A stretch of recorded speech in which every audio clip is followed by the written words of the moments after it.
علیکم ورحمۃ اللہ وبرکاتہ۔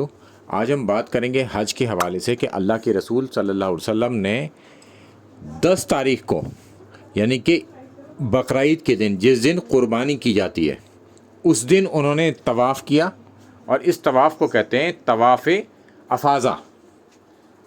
اور اس کے بعد یعنی کہ ظہر کی نماز پڑھنے کے بعد یہ طواف کیا تھا انہوں نے، اور اس کے بعد پھر وہ منا لوٹ گئے، اور باقی کی راتوں میں انہوں نے منا میں ہی قیام کیا۔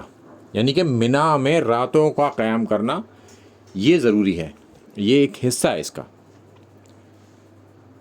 اور ہر روز یعنی کہ اب 11 تاریخ کو اور 12 تاریخ کو، اللہ کے رسول 13 تاریخ کو بھی رکھے تھے اور 13 تاریخ کو بھی، جمرات پر جا کر سورج ڈھلنے کے بعد یعنی کہ ظہر کے وقت میں جمرات پر جا کر ہر جمرے کو 7 کنکڑیاں مارنا، اور بسم اللہ کہہ کر، تکبیر اللہ اکبر کہہ کر، بسم اللہ تو ہر کام میں شروع کرنے میں کرتے ہی ہیں، اللہ اکبر کہہ کر 7 کنکڑیاں مارنا، اور ہر کنکڑی پر اللہ اکبر پڑھنا، اور پہلے جمرے کے بعد دعا مانگنا، اور دوسرے جمرے کو کنکڑیاں مارنے کے بعد دعا مانگنا، اور تیسرے جمرے کو کنکڑیاں مار کر واپس لوٹنا، دعا نہ مانگنا۔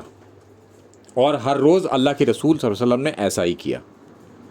اور جس دن 10 تاریخ ہوتی ہے اس کا میں الگ سے ایکسپلین کر دے رہا ہوں۔ 10 تاریخ کو جب حاجی جمرے پر جاتے ہیں، جمرات پر جاتے ہیں، تو پہلے جمرے پر ہی 7 کنکڑیاں مارتے ہیں اللہ اکبر کہہ کر، اور ہر کنکڑی پر ہم اللہ اکبر پڑھتے ہیں اور کنکڑی مارتے ہیں اسے۔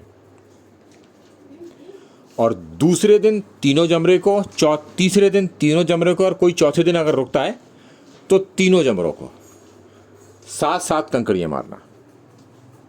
السلام علیکم ورحمۃ اللہ وبرکاتہ۔